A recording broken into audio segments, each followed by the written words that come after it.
सभी को जय हिंद। नवल करियर इंस्टीट्यूट इंदौर के ऑनलाइन प्लेटफॉर्म से मैं संजय विश्वकर्मा आप सभी का हार्दिक स्वागत करता हूं।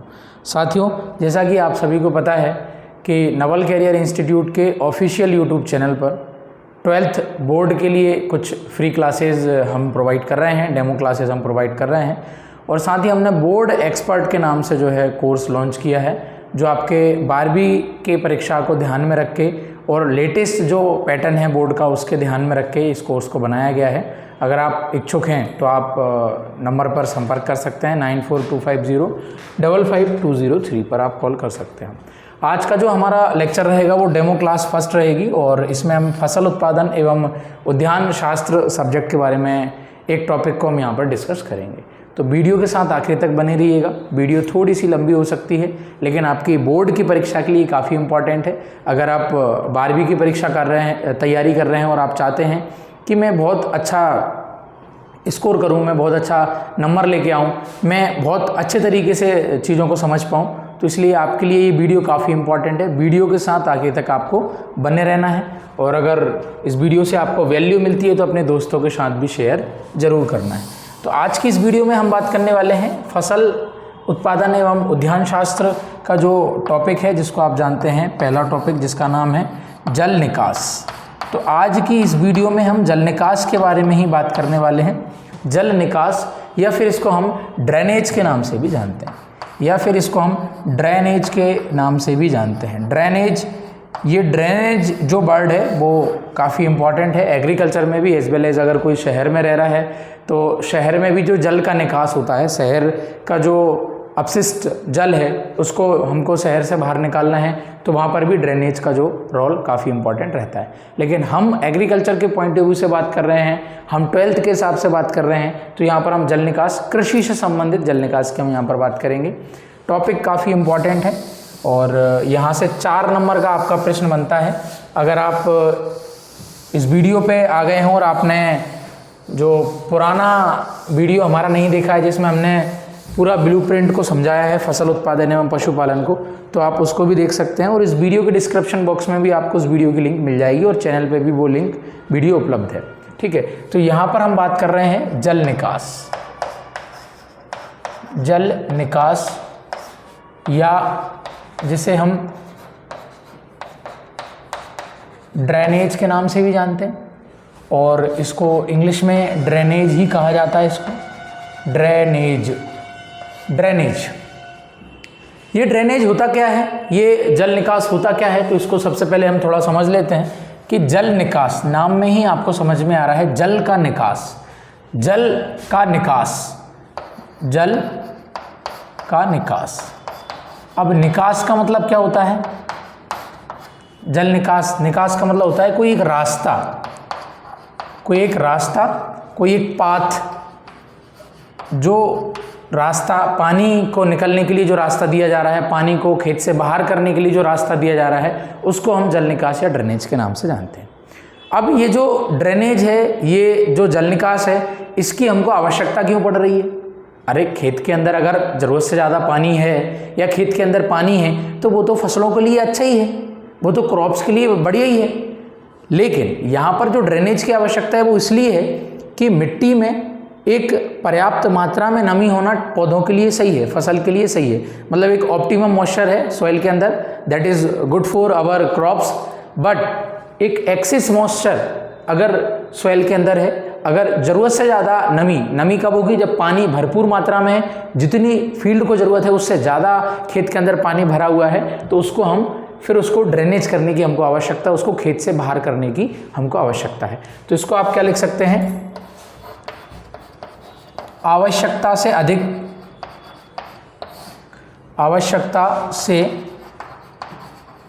अधिक जल, या आप इसको पानी भी लिख सकते हैं। आवश्यकता से अधिक जल या पानी को खेत से बाहर निकालना, बाहर निकालना ही जल निकास कहलाता है। बिल्कुल आप इस प्रकार से डेफिनेशन अगर आपसे एग्जाम में पूछी जाती है तो आप बिल्कुल इसको लिख सकते हैं और आपको पूरे नंबर मिलेंगे। जल निकास कहलाता है। ठीक है, कहलाता है। आवश्यकता से अधिक जल या पानी को खेत से बाहर निकालना सर क्या कहला रहा है? जल निकास कहलाता है, या ड्रेनेज पूछे तो ड्रेनेज भी कहलाता है। ठीक है, अब हम इसको क्या बोलेंगे? Removal of excess water from the field. Removal of excess water from the field is known as drainage. बिल्कुल, आप इसको लिख सकते हैं और इम्पॉर्टेंट है ये डेफिनेशन, आप इसको उतार सकते हैं, याद कर सकते हैं। आवश्यकता से अधिक, आवश्यकता से अधिक का मतलब क्या है कि पौधों को, प्लांट को जितना पानी चाहिए उससे ज़्यादा पानी फील्ड में भरा हुआ है। तो जब ज़रूरत से ज़्यादा खेत के अंदर पानी भरा हुआ है, यानी कि excess moisture present in the field, तो उसको हमको हटाना पड़ेगा, उसको खेत को बाहर से निकालना पड़ेगा। उसका रीजन है कि एक पर्याप्त मात्रा में अगर खेत के अंदर नमी है, उचित मात्रा में खेत के अंदर नमी है, उचित मात्रा में खेत के अंदर पानी है, तो मिट्टी के अंदर जो सूक्ष्म जीव हैं, मृदा के अंदर जो माइक्रोब्स हैं, उनकी एक्टिविटी चलती रहेगी। माइक्रोबियल एक्टिविटी जो है सुचारू ढंग से चलती रहेगी। सूक्ष्म जीवों की जो क्रियाशीलता है वो ढंग से चलती रहेगी। ज़रूरत से ज़्यादा खेत के अंदर पानी है तो खेत के अंदर सबसे पहली बात तो ऑक्सीजन की कमी होगी। ये शब्द आपको याद रखना है कि हमको जल निकास की आवश्यकता क्यों है कि खेत के अंदर या खेत में उचित ऑक्सीजन की मात्रा बनाए रखने के लिए हमको जो है ड्रेनेज की आवश्यकता है। पहला पॉइंट तो आपको ये रखना है, to maintain the oxygen level into the soil. पहला कॉन्सेप्ट, पहला ऑब्जेक्टिव हमारा ड्रेनेज का यही है। दूसरा, to maintain the microbial activity into the soil. हमको खेत के अंदर जो सूक्ष्म जीव हैं, खेत के अंदर जो सूक्ष्म जीव हैं, उनकी जो क्रियाशीलता है वो बनाए रखने के लिए हमको जो है ड्रेनेज की आवश्यकता है। और हमको उचित फसल उत्पादन लेने के लिए भी ड्रेनेज की आवश्यकता है, क्योंकि ज़रूरत से ज़्यादा खेत के अंदर अगर पानी है तो ऑक्सीजन की कमी होगी। आप सब लोग जानते हैं कि ऑक्सीजन का पौधे के अंदर बहुत बड़ा रोल है, बहुत बड़ा उसका काम है ऑक्सीजन का। अगर ऑक्सीजन कम होगी, कम मात्रा में होगी, तो पौधा जो है सुचारू ढंग से अपनी लाइफ साइकिल, जीवन चक्र पूरा नहीं कर पाएगा। ये डेफिनेशन आप याद कर सकते हैं, ये यहाँ पर आपको याद रखना है। अब ये जो ड्रेनेज की हम बात कर रहे हैं, एक तो खेत के अंदर नमी को ज़रूरत से ज़्यादा नहीं होने देना है, क्योंकि वाटर लॉगिंग कंडीशन होगी। ये जो अवस्था होती है ना, इसको हम जलमग्न अवस्था कह सकते हैं। मतलब अभी जो हमने बोला ना, आवश्यकता से अधिक अगर खेत के अंदर पानी है तो हम तो उसको ड्रेनेज कह रहे हैं, तो इसको हम वाटर लॉक्ड कंडीशन भी कह सकते हैं सर। वाटर लॉक्ड कंडीशन या वाटर लॉक कंडीशन हम इसको कहते हैं। वाटर लॉक्ड कंडीशन इसको हम कहते हैं, या इसको बोलते हैं जलमग्न अवस्था। जलमग्न अवस्था, इसका मतलब क्या है जलमग्न अवस्था का मतलब? जलमग्न अवस्था का मतलब ये है कि आप सब लोग जानते हो कि जो सॉइल के अंदर जो पार्टिकल होते हैं, जैसे मान के चलो ये सैंड का पार्टिकल है, ये क्ले के पार्टिकल हैं, ये सिल्ट के पार्टिकल हैं, ठीक है। सैंड, सिल्ट, क्ले के जो पार्टिकल हैं आपस में वो जुड़े रहते हैं, ये आपने पढ़ा है 11th में, आपने पढ़ा होगा, ठीक है। इनके बीच में जो गैप है, इनके बीच में, जैसे ये पार्टिकल है, इसके बीच में जो गैप है, इनके बीच में जो आपको गैप नज़र आ रहा है, ये इनको बोलते हैं माइक्रोपोर्स, इनको बोलते हैं सूक्ष्म छिद्र, या इनको बोलते हैं रंध्रावकाश। इनको बोलते हैं रंध्रावकाश। दो पार्टिकल्स, दो कण आपस में, उनके बीच में एक गैप है, जैसे ये कण मान के चलो आपस में जुड़े हुए हैं, तो कुछ इसके अंदर गैप बच गया है, कुछ इनके अंदर जगह है, स्पेस है, इनको ही हम बोलते हैं पोर स्पेस, या इनको ही बोलते हैं हम रंध्रावकाश। अब ये जो रंध्र अवकाश होते हैं, सुनना थोड़ा सा बात को, क्योंकि इंपॉर्टेंट है आपके लिए। ये जो रंध्र अवकाश हैं, ये जो रंध्र अवकाश हैं, ये जो पोर स्पेस हैं सर, ये जो पोर स्पेस हैं, ये दो प्रकार के होते हैं। ये जो पोर स्पेस हैं ये दो प्रकार के होते हैं, एक होता है मैक्रोपोर्स और एक होता है micropores. Micropores, macropores and micropores, macropores and micropores. इसको बोलते हैं बृहद रंध्र और इसको बोलते हैं सूक्ष्म रंध्र। ये जो बृहद रंध्र होता है, इसमें हवा भरी होती है, इसमें केवल और केवल हवा रहती है, ऑक्सीजन हम जिसको कह सकते हैं। और जो सूक्ष्म छिद्र है उसमें जल भरा रहता है, उसमें रहता है जल, और इसमें रहती है वायु जिसको हम हवा कह रहे हैं, या एयर जिसको हम कह रहे हैं। लेकिन जो ड्रेनेज की कंडीशन है या जो जलमग्न अवस्था है, जो वाटरलॉक कंडीशन है, उसमें मैक्रोपोर्स एंड माइक्रोपोर्स, मतलब कि जो बृहद छिद्र है, रंध्र है, और जो सूक्ष्म रंध्र है, दोनों में क्या है, दोनों में अब जल है। उसके कारण क्या होगा कि ये जो माइक्रोपोर्स में वाटर है और मैक्रोपोर्स में होना था क्या, हवा होनी थी, ऑक्सीजन होनी थी, लेकिन यहाँ पर जल है, तो इसके कारण क्या होता, पौधा ऑक्सीजन को अवशोषित नहीं कर पाएगा, एब्जॉर्ब नहीं कर पाएगा। इसीलिए हमको ड्रेनेज की आवश्यकता है, इसको खेत से पानी को बाहर निकालना है, ताकि जो एयर है, जो मिट्टी के अंदर जो हवा की एक आवश्यक मात्रा है वो बनी रहे और पौधा हमारा सुचारू ढंग से जो है अपना जीवन चक्र पूरा कर सके। ठीक है, तो सबसे ज़्यादा अगर हम बात करें वाटरलॉक कंडीशन की, कुछ एग्जाम में क्वेश्चन पूछ लिए जाते हैं कि वाटरलॉक कंडीशन के लिए सबसे ज़्यादा ससेप्टिबल कौन सी क्रॉप्स हैं, तो उनके आप नाम लिख सकते हो कि जलमग्न अवस्था जो बिल्कुल नहीं सहन कर पाएंगी, उन फसलों के आप नाम लिख लो। ये थोड़ा सा डीप कॉन्सेप्ट है जो आपको समझना चाहिए, क्योंकि अकेला एग्ज़ाम में हमको लिख के ही नहीं आना है, हमको उसको कृषि में भी अपनाना है। ठीक है, तो जलमग्न अवस्था के लिए जो ससेप्टिबल क्रॉप्स हैं, जो ससेप्टिबल क्रॉप है, मतलब जो सहिष्णु फसल हैं, वो आप लिख लीजिए। जो सहिष्णु फसल हैं, सहिष्णु फसल मतलब ससेप्टिबल हैं, वो ज़्यादा लंबे समय तक खेत में जलमग्न अवस्था में नहीं रह सकती हैं। तो एक तो हो गया टोमेटो, एक हो गया आपका चीली, पल्सेस और टोबैको, मतलब ये आप चाहें तो लिख लीजिएगा। टमाटर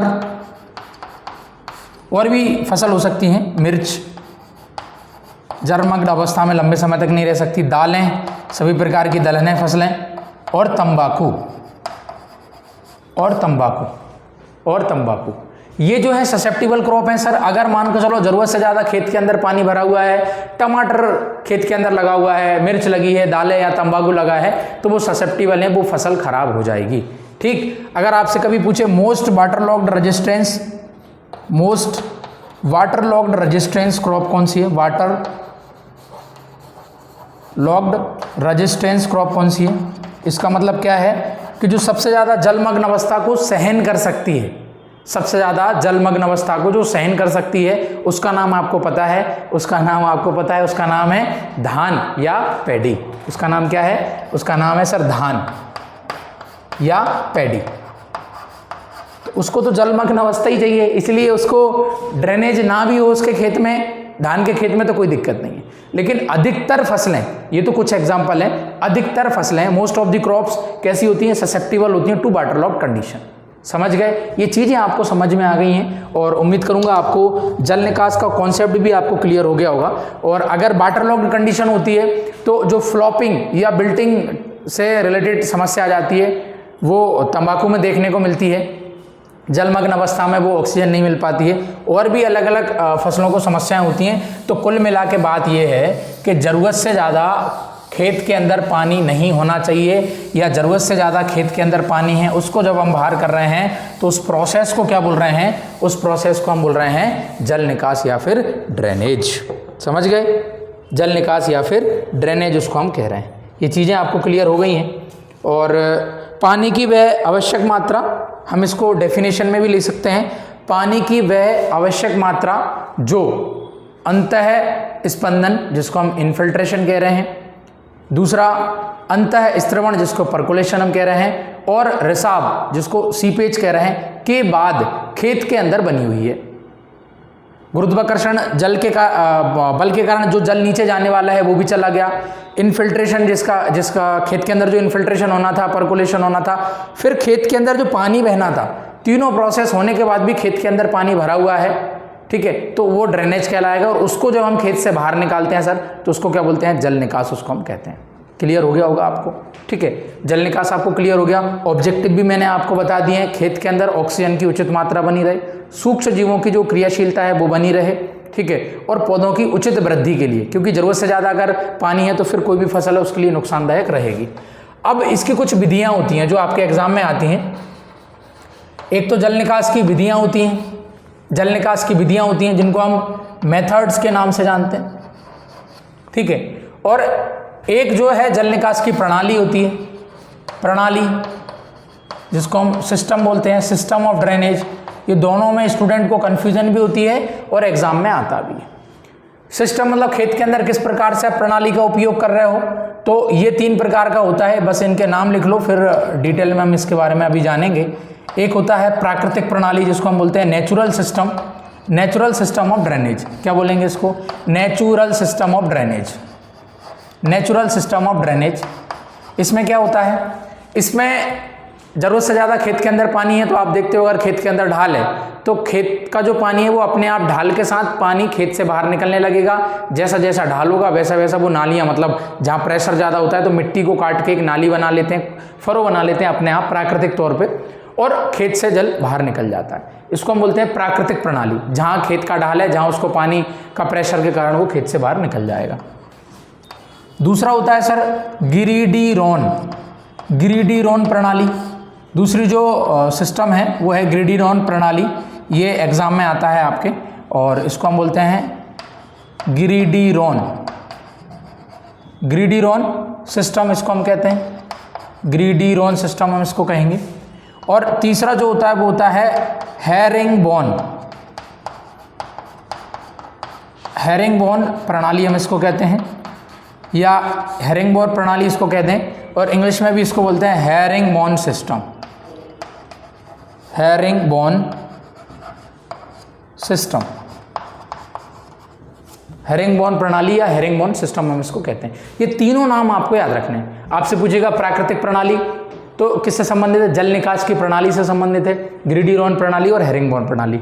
ये जो प्राकृतिक प्रणाली है, जैसा ढाल मिला उस प्रकार से पानी बह गया, खेत के बाहर निकल गया। गिरिडीरोन में क्या होता है कि यहाँ पर हम नालियाँ बना रहे हैं, ये तो प्राकृतिक तौर पे हो गया। ये जो दोनों विधियाँ हैं ये किसान या मनुष्य के द्वारा बनाई जाएंगी।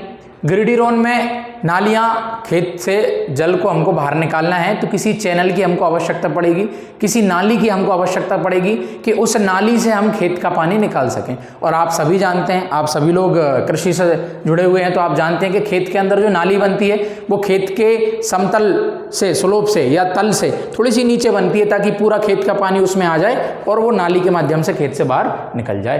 तो गिरिडीरोन प्रणाली जो है, उस प्रणाली में हम नालियाँ, उस प्रणालियाँ में किसान नाली कहाँ पर बनाएगा? जहाँ पर खेत का पूरा पानी एक जगह जाके इकट्ठा हो रहा है, या जहाँ पर एक जगह ढलान है। मान चलो ये खेत है, अब ये खेत का एक किसी कोने पे जाके उसका ढलान है, मान चलो इस तरफ वाले हिस्से पे, इस तरफ वाले हिस्से पे ढलान है, तो यहाँ पर हमने नालियाँ बना दी। इसको क्या बोलेंगे? गिरिडीरोन प्रणाली बोलेंगे।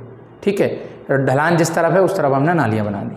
हेरिंगबोन प्रणाली में क्या होता है, इसमें किसी एक कोने में नाली ना बना के बिल्कुल खेत के बीचों बीच नाली बनाई जाएगी, खेत के बीचों बीच नाली बनाई जाएगी। तो जब खेत के बीचों बीच नाली बनाएंगे तो खेत का स्लोप कुछ इस प्रकार से होगा, इधर का पानी भी आ जाए, इधर का पानी भी आ जाए। तो आपको याद रखना, और एग्जाम में यहीं से क्वेश्चन आता है कि उस जल निकास प्रणाली का नाम बताइए जहाँ पर खेत के बीचों बीच हम नालियाँ बनाते हैं।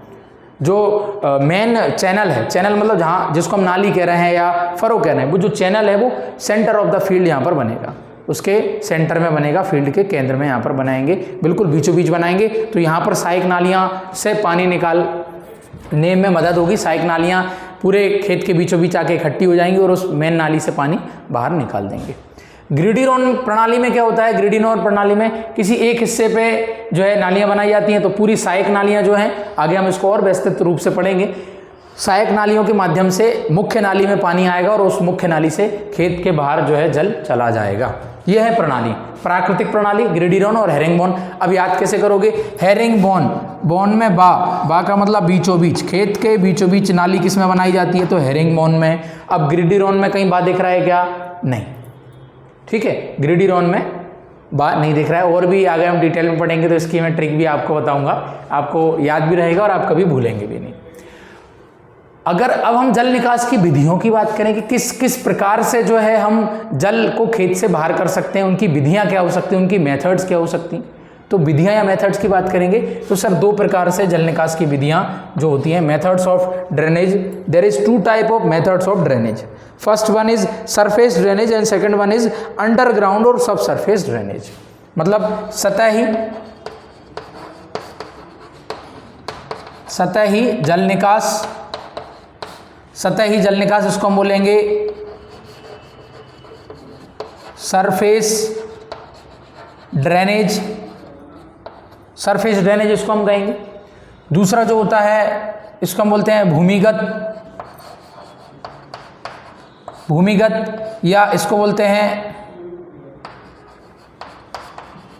अधोमृदा जल निकास। भूमिगत या फिर अधोमृदा जल निकास इसको हम कहते हैं।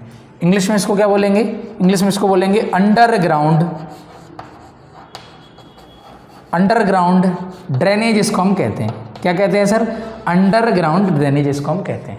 ठीक है, ये जो सतही जल निकास है ये सस्ती विधि है और ज़्यादातर हमारे देश में इस प्रकार की विधि का ही प्रयोग करते हैं। खेत को जो है छोटे छोटे नालियों में हम बना लेते हैं, विभक्त कर लेते हैं और उन नालियों का जो है प्रकार, उनका रूप अलग अलग हो सकता है, उनका फॉर्म अलग अलग हो सकता है। जहाँ पर ज़्यादा पानी नहीं भरता है, जहाँ पर जल निकास की ज़्यादा आवश्यकता नहीं है, वहाँ पर हम टेम्पररी नालियाँ बना लेते हैं जिसको अस्थायी नाली बोलते हैं।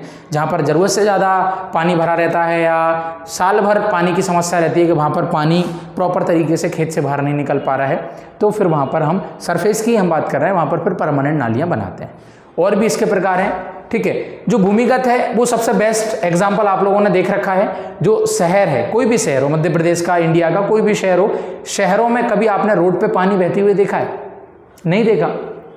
लेकिन जो पूरे शहर का, किसी मोहल्ले का, किसी एक कॉलोनी का जो पानी है, जो ड्रेनेज या जो सीपेज वाला पानी है, मतलब जो आवश्यक कार्यों में जो लगने वाला पानी है, वो खेत में तो आपको दिख जाता है, लेकिन शहर में क्यों नहीं दिखा? क्योंकि शहर के अंदर अलग अलग रोड के नीचे या ज़मीन के नीचे अलग अलग पाइपलाइन बिछाई गई है, तो पूरे शहर का, पूरी कॉलोनी का पानी उन पाइपों के माध्यम से शहर से बाहर निकाल दिया जाता है। तो ये तो आपने देख रखा है और ये भी आपने देख रखा है। ठीक है, अच्छा एक चीज़ और, एग्जाम में क्वेश्चन पूछता है तो आप ये भी याद रख सकते हैं कि जो नाली हम इरिगेशन में, सिंचाई में उपयोग में ले रहे हैं, नाली या चैनल या कूड़ या फरो, उसका प्रयोग हम क्या ड्रेनेज में कर सकते हैं? बिल्कुल सर कर सकते हैं। ये आपको याद रखना है। कभी ऐसे क्वेश्चन वैसे आएगा नहीं, और अगर आए तो पूछेगा क्या सिंचाई के लिए उपयोग में लाई जाने वाली नालियों का प्रयोग हम ड्रेनेज के लिए कर सकते हैं? तो जी हाँ कर सकते हैं, ये आपको याद रखना है। ठीक है, एक तो ये जो नालियां हैं ये सतह पर बनाई जाएंगी। नालियों का प्रकार अलग अलग प्रकार से हो सकता है। जो अंडरग्राउंड है जिसमें pole drain, mole drain, pipe drain, side drain, tile drain, ये सब अलग अलग प्रकार से यहाँ पर होता है, तो इसको हम अभी डिटेल में पढ़ने वाले हैं।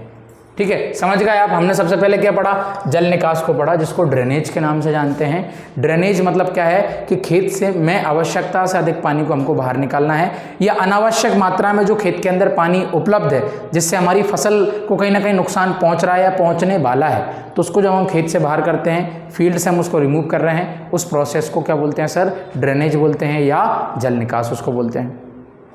वो जो अवस्था है जहाँ खेत के अंदर जरूरत से ज़्यादा पानी भरा हुआ है, जितनी मात्रा में खेत को पानी नहीं चाहिए उससे ज़्यादा पानी भरा हुआ है, तो उसको क्या बोलेंगे? जलमग्न अवस्था या वाटर लॉक्ड कंडीशन हम उसको बोलते हैं, या और क्या बोल सकते हैं उसको? एक्सेस मॉइस्चर हम उसको कह सकते हैं। क्लियर हो गया होगा आपको? ठीक है, क्लियर हो गया। विधियों में सतही और भूमिगत। हमारे देश में जो सबसे ज़्यादा जल निकास किया जाता है, कृषि की हम बात कर रहे हैं, वो सतही जल निकास ही किया जाता है, सरफेस ड्रेनेज ही किया जाता है। भूमिगत जल निकास उन क्षेत्रों में किया जाता है जहाँ पर मिट्टी बहुत कठोर है, मिट्टी के अंदर हार्डनेस ज़्यादा है, या मिट्टी का जो डेप्थ है वो कम है, नीचे पत्थर जल्दी आ गया है, तो मिट्टी क्या है? पानी को अवशोषित कम करेगी, तो खेत के अंदर पानी भरा रहेगा।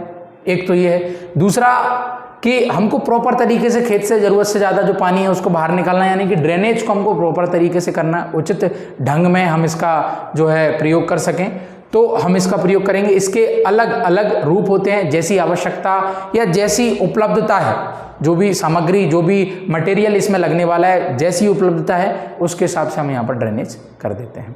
क्लियर हो गया आपको? ठीक है, ये जो सतही जल निकास है इसमें 3 अलग अलग इसके रूप होते हैं। एक होता है अस्थायी नाली, एक होता है स्थायी नाली और एक होता है कट आउट नाली। इसको आप समझ लो। देखो, इसका जो पहला प्रकार है वो होगा अस्थायी नाली। अस्थायी नाली का मतलब जिससे हम खेत से बाहर पानी निकालने वाले हैं, नाली। इसको क्या बोलेंगे? टेम्पोररी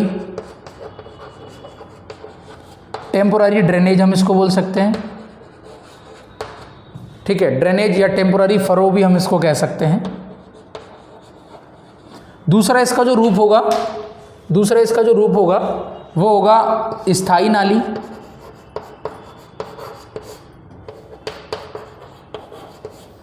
स्थायी नाली जिसको हम परमानेंट फरो के नाम से जानेंगे, परमानेंट ड्रेनेज या परमानेंट फरो। तीसरा इसका जो प्रकार होता है वो होता है कट आउट नाली, कट आउट नाली।